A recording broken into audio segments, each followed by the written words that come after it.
indigenous people's capacity to develop as individuals and as a people is based on a social order that is determined by the people themselves. If and when this social order is destroyed, their identity and continuity as a people are threatened. A crisis ensues. For the Boro people, their current situation is one of persistent crisis as they continue to fall victim to socio-economic suppression, oppression, exploitation, and political domination.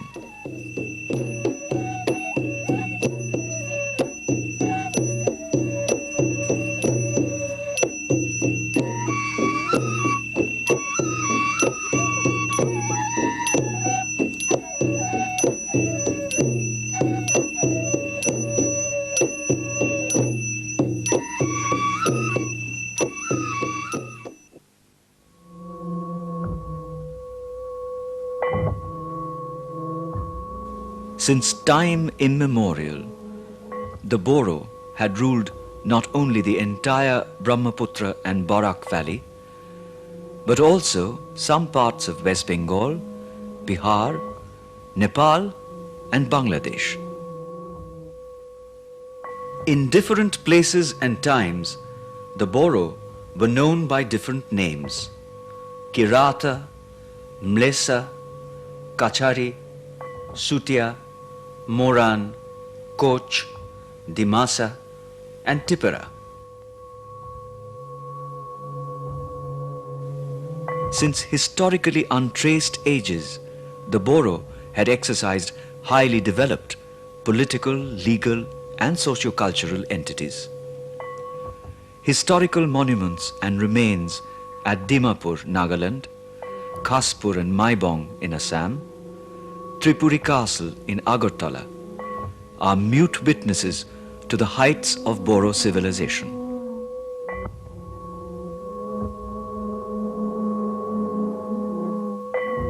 Today, the majority of the Boro live on the foothills of the mighty Himalayan ranges in the north bank of the Brahmaputra or Dilao river.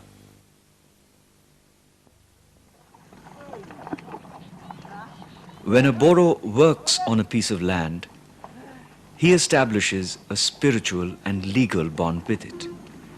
His community facilitates such bonding. He too is loyal to the interests of the community. The reciprocity develops various institutions to give the capacity to progress as individuals and as a people. It is such social order that ensures the identity, continuity, cultural and intellectual development of the Boro.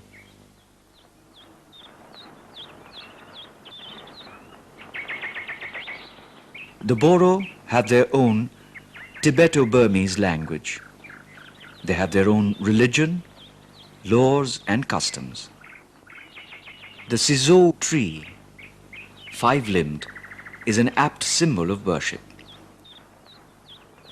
Central to the Boro ethos is the concept of harmony, harmony with nature and harmony with community.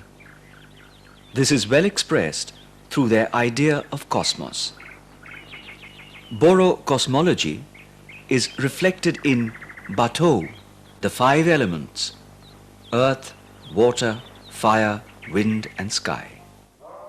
The Kerai is the classical Boro rite of worship. The main performers of ritual are the Oza or chanter and a Deodini or dancing oracle. Their chanting and dancing convey truths of life, being and becoming.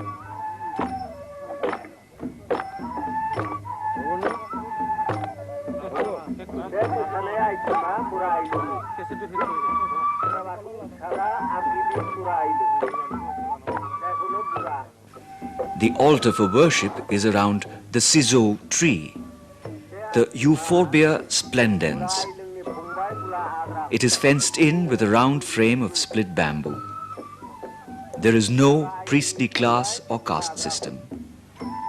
Usually, men of age with social respect are chosen to have spiritual responsibilities. Such a Boro is known as Deuri.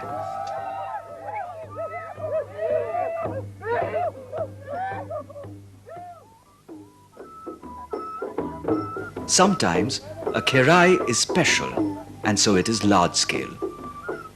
The Deodini, a woman possessed with divine spirit, dances keeping time with music made out of kham, svung and zotha. It is an all-night event.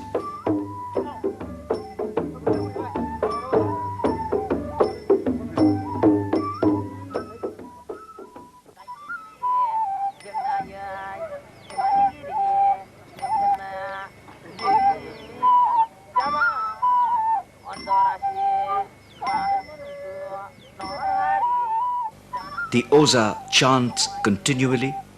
The Deodini dances. She dances circling the sacred altar.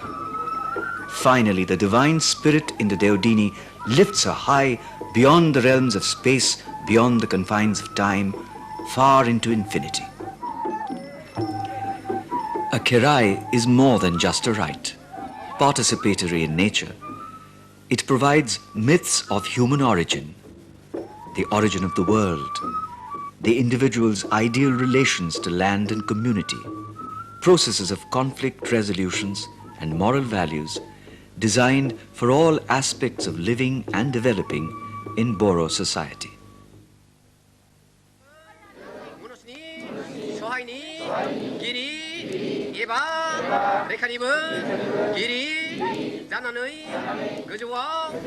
In the early part of the 20th century, a socio-religious movement was launched by Guru Kalicharan Brahma, mainly as reaction to the continuous conversion of Boro people into alien folds. The religious movement, called the Brahma movement, was instrumental in the development of educational, cultural and political consciousness among the Boro people.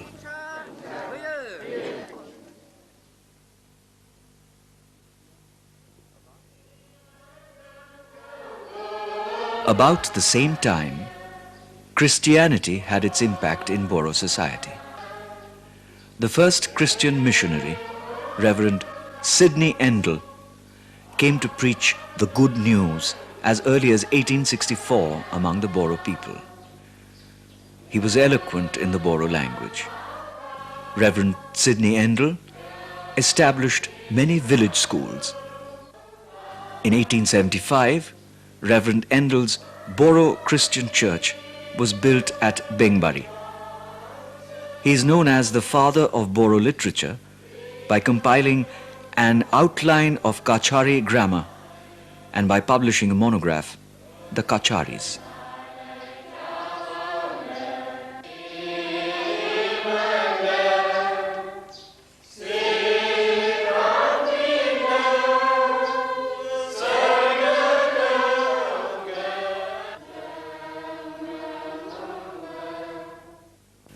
Cradled in lush valleys, protected by majestic green hills, nurtured by teeming rivulets, enchanting flora and fauna, the Boro lives in his basic social unit, the village.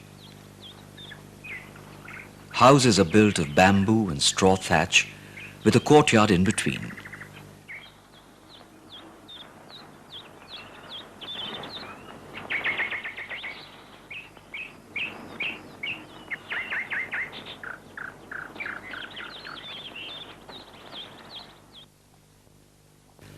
Agriculture is the prime occupation. Rice is indeed the staple food, and the major portion of Boro lives is related to its cultivation and production.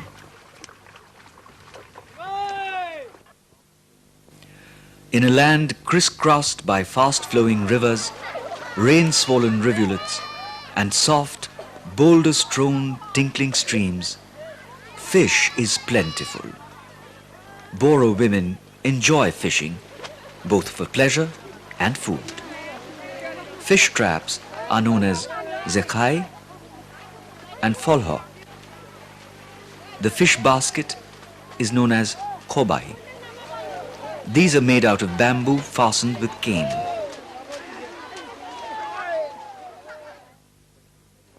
Dried fish is ground with special medicinal herbs to be preserved and fermented in airtight bamboo cylinders to form a very special delicacy, the nafam, a favorite with all Boro.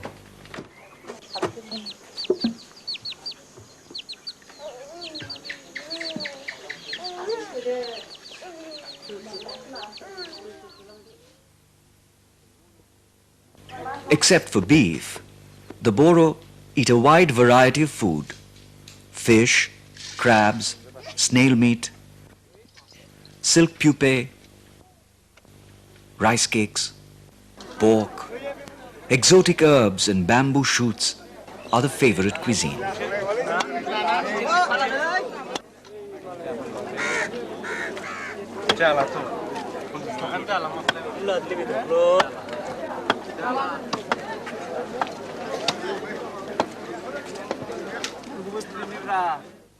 Areca nut and betel leaves are favorite Boro chewables.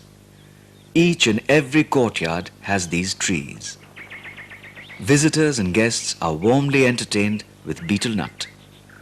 Areca nut has a fairly permanent spot in the Boro mouth. Another flourishing industry among the Boros is sericulture.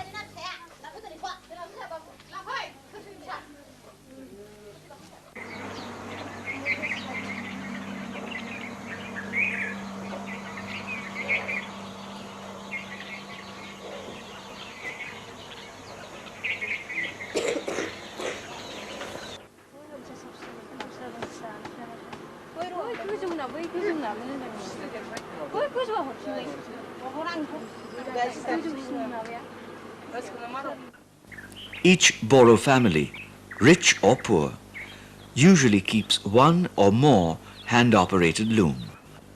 Particularly adept at weaving, Boro women churn out vast quantities of cloth from their seemingly primitive looms. The products that they turn out are noted for their vigorous, colorful designs, warmth, softness, and durability. The colorful piece of cloth that their womenfolk wear is known as the dokona.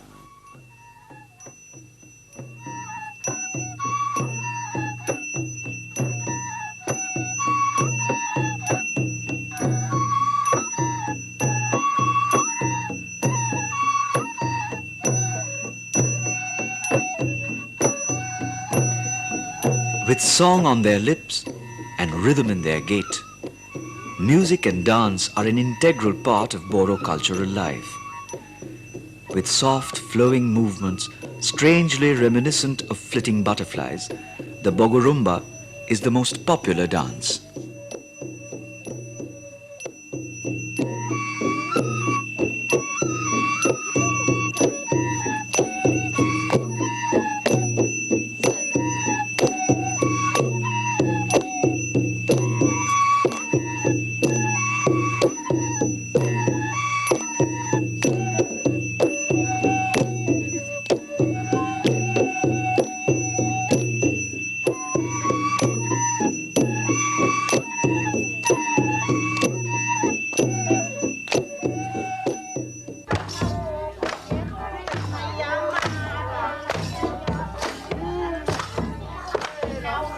The Boro weaves harmony and beauty into the heart of his culture. Spring heralds a new Boro year. Boisagu is the expression of their hope and joy at New Year. It is the greatest celebration of the year. Rice beer or zou refreshes.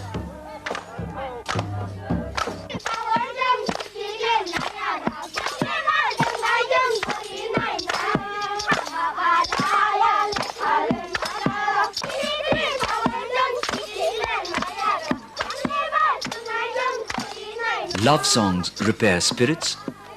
Dancing renews and reunites. The Boisagu is the triumph of soul, color, warmth, and life.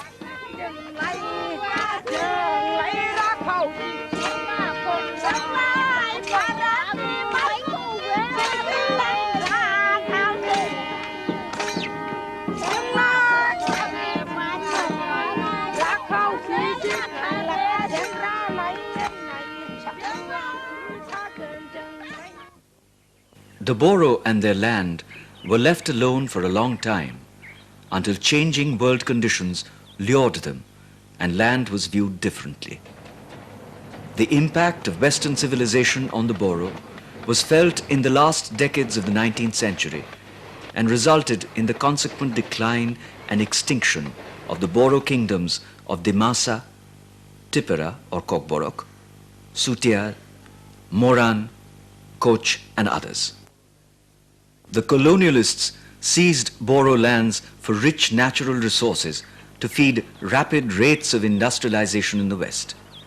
Boro people were used as collectors of forest products, as cheap slave labor in tea plantations, and as mercenaries to oppress and enslave other indigenous peoples. Along with the colonial government came traders, adventurers, and poor peasants and laborers from well-populated Bangladesh, Nepal, and the Indian plains. Even after India's independence, both government and capitalists grabbed the land of the Boro people for industrialization, tea plantations, militarization, and even for research projects. The Boro, of course, resisted such incursions, sometimes with force, and at other times by retreating further into the forests with much sacrifice of life and hardship. Transmigration schemes of the government and the unmitigated settlement of land with hungry outsiders, backed by vote bank hungry politicians, deposed and uprooted the indigenous Boro people. A people who for thousands of years were intrinsically linked to the forest that abounded in their land, have now become forced to exploit it under massive consumerist pressure. Other than the Boro people, the outsiders have been encroaching in the forest land, creating tremendous ecological problems. Timber merchants, with the help of government and local timber smugglers, logging day and night, exploit the native Boro people as laborers.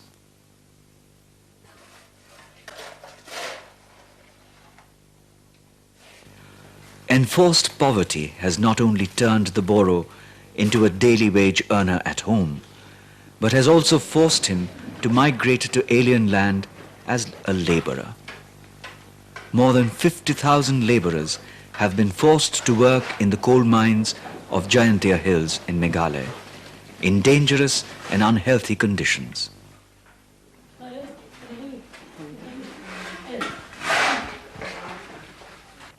In alien land, their social structure has completely broken down, while the evil designs of modern society have molded their lives.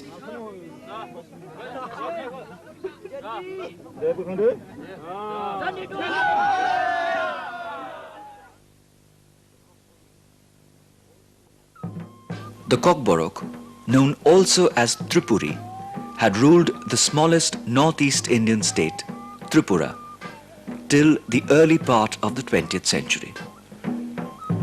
The Britishers had always referred to the state as independent Hill Tipura.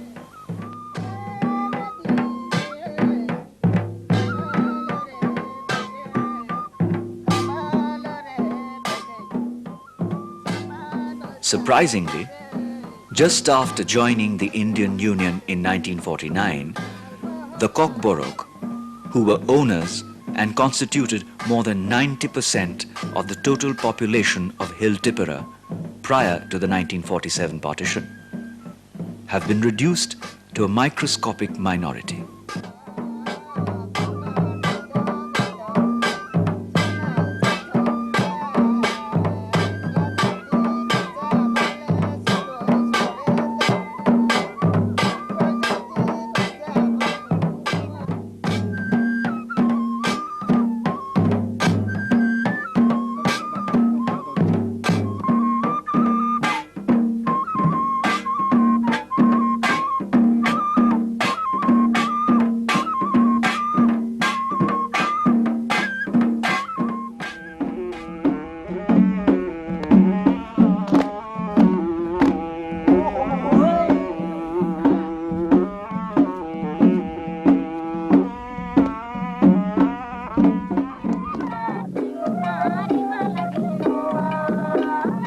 Rich in culture, the Rabhas and the Tiwas are also facing the same fate in post-independence India.